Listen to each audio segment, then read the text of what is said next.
I just use some floor cleaner, dipped it, put droplets in some hot water, and you see this little stain. I just scrub it.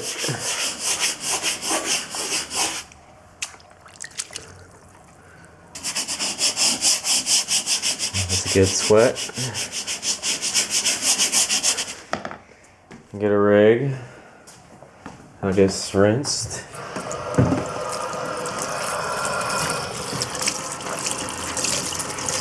Really dirty rag.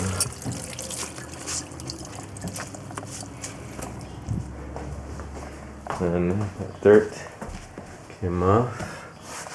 And just take it off. And just do that little by little. And voila, it's clean. I did this right after dusting, of course, with a broom.